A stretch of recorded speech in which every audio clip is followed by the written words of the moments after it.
have to have some other structure, right? It's not just going to be just about love because love ain't paying the bills. Arranged marriages. That has been a highly successful model.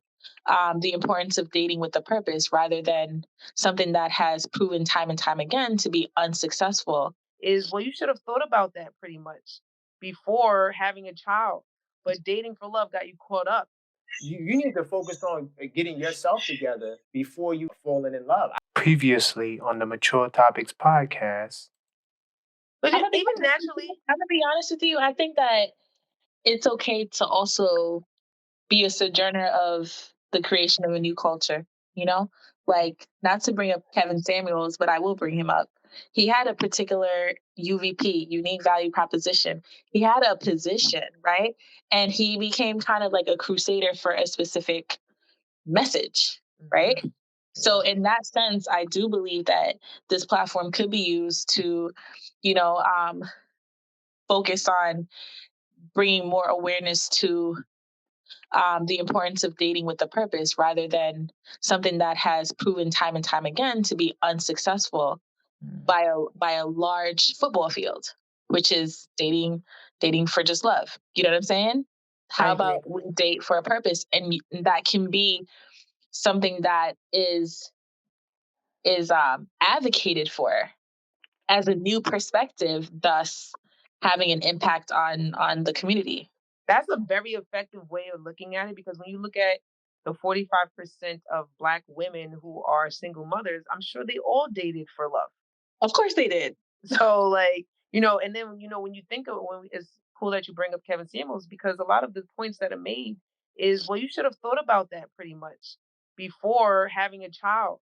But dating for love got you caught up instead of dating for purpose, when you could have matched up with someone for years, for your future and for your children. So I would say that was was it the right person though? I mean, you have people loving the wrong person. Mindset and values. And why is that? Because of the 3 categories to love. That lust. Why is that? And a lot of people they're not qualifying. Huh? They're not doing a good job at qualifying the opposite sex. And a lot of these relationships start when you're young too. When you're young, you ain't got no sense. Like it's like you 21. Well, that's who you're talking to when you're talking about date for love. The young generation. Well, I tell the young people to wait. Like I told my brother, I said, you need to focus on getting yourself together before you even think about, falling in love. I don't think young people should, if they are doing what they do, I don't think they should have serious relationships, and I don't think they should be having unprotected sex. I don't think there's a lot of things they shouldn't be doing, but because we don't have the culture and the things of that nature. But me as a parent, knowing these things, I will be instilling this into my kids and hopefully pushing them in the right direction and let them know, like, look, when you're 21, 22 years old, you should be about getting your bachelor's and your master's degree. Because if you do want love, people who have bachelor's degrees and higher degrees have greater success in marriage. They marry at a higher clip. You have access to more information. Go ahead. Yeah. I will say that you're not wrong, right? But there was a part of a conversation I was having earlier with Meek where he was saying, basically young Black men don't really listen to Black men, right? They will more so listen to women. And the problem that Meek pointed out there is, when you're listening to them, you're going to become more, it's not even that you're going to become, you're like more sensitive and more like them. But the problem that I see with that, what you're saying is, those women who are giving that advice moved out of love anyway, right? So I feel like the problem will be when you're talking to that young category, demographic of people, they're not going to be listening to you telling them to wait or to not have unprotected sex or whatever. This is what they're doing. This is what is happening. That's what our parents told us not to do. Right. It didn't work then. It ain't going to work now. Right. The goal, we can't save them all. But it's not even about not saving them all. It's about creating a culture, a movement. Yeah, that's what I think it's about. And for me at least, I think people need to be hearing something different, because this is the part. Wait, I'm sorry, real quick. I'm going to cut you off. Cut this part and put this on Instagram. Just this clip right here. What she just said, what you just said prior to. This is a great clip. So go ahead. Oh, trust me, I do mark down the clips. I got them. I didn't have to edit them. I got mad clips. Yo, you can post them clips on Instagram. Yeah. But go ahead.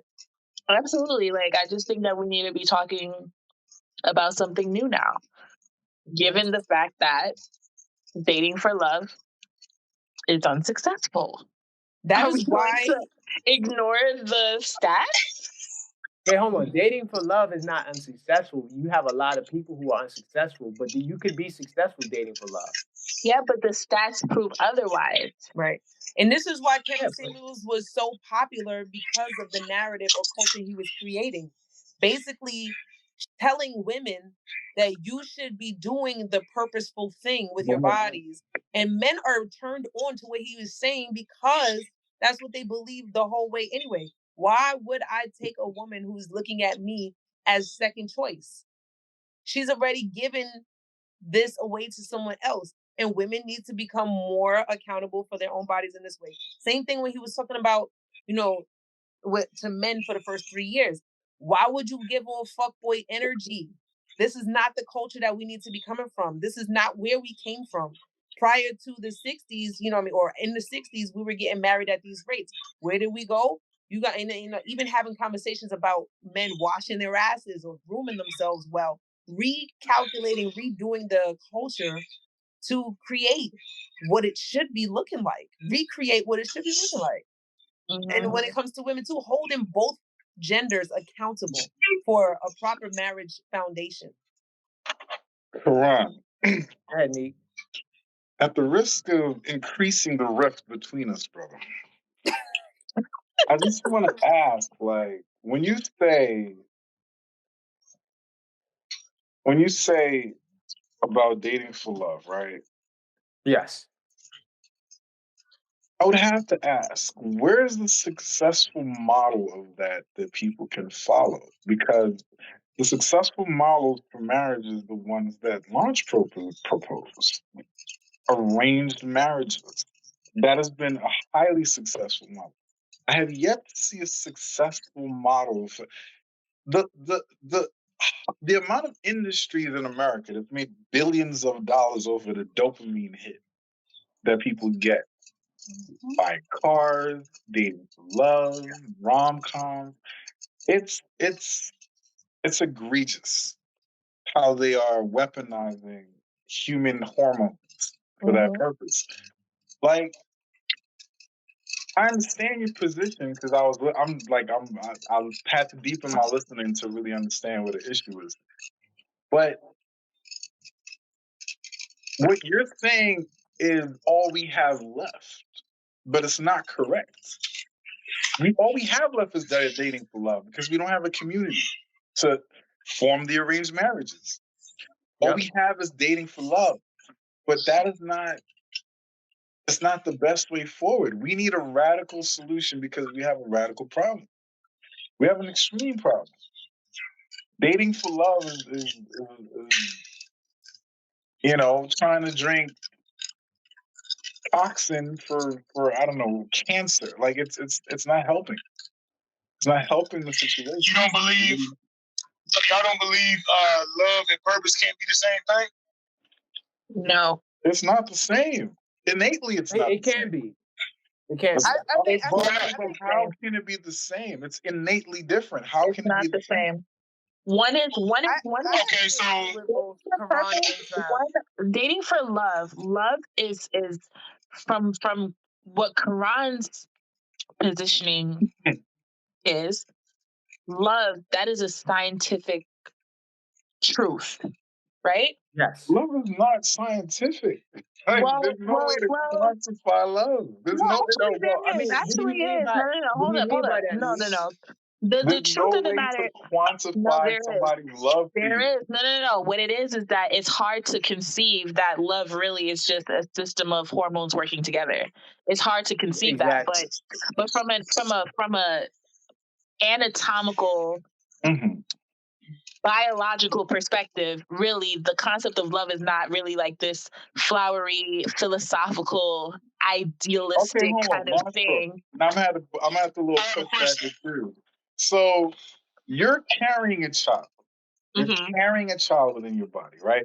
Right. Your connection or your quote unquote love for your child, there's no way Koron can match that. Because he don't even know how to quantify that. To even when you say match that, what do you mean? Like, what do you mean? Because you're saying there is a way to quantify love. But I'm saying you and Koron's position as far as the hormones are concerned is there is a way to quantify love. What I'm saying is that quantify, I don't know about quantify, but describe, yes. Just to describe what the process of love is. If you can quantify hormones, then and the hormones is the substratum of love, you can quantify love. That's what I'm saying. It's really a definition of what love is. Yeah, right? but look at addicts. Look at how we trap the dopamine release in addicts, then we can quantify somebody's level of addiction, right? Right. Based on the dopamine release and then the drops and the troughs and that's quantifiable. But I'm saying LOVE, what love actually is. I got an example. I got a question. There's three. I got a question. Go ahead, Trev. Trev been trying to. Go ahead. Oh, I got a question. Koron, when Lars had a baby, you're gonna love the baby, right? That's a fact. Okay, so I have a question. If you don't do your job as the father, your purpose as the father, to provide and protect and teach your kid, do you love them? If I don't do that, one could say I don't love them. You don't love them. So your purpose is to do that as a father, as parents, that's your job. If y'all don't do that, then you don't love them. You can say how you feel about them. You can say you love them. But if you don't do your job as a parent, you don't love them. That's your purpose as a parent, to do that for the kid. Yeah. Right. That's love. I see what Lance is doing. See, I know that I can't. I mean, I could beat up the arranged marriage if I wanted to, but I don't want to. These are scenes from the previous episode in the Mature Topics podcast. Subscribe and watch it now on the Koron Pierre YouTube channel. Hit that bell icon so you get all your notifications. And like the video so more people can see the video. Thank you for watching the video. If you really enjoy the content, why don't you take the time to subscribe to the channel? Hit that bell icon so you get all your notifications. And then like the video so more cool people can check out the video. And listen, you can also show your support by sending a Cash App, Koron Pierre, $, Cash App. You know how to do it. Also, you can go to the PayPal and support that way as well. The link's in the description. We also are Amazon affiliates. That's another way you can support. Now, listen. We have one of the hottest podcasts. That's why I got this up behind me. Look at this, the Mature Topics Podcast. We go live each and every Thursday at 8:30 p.m. Eastern Standard Time.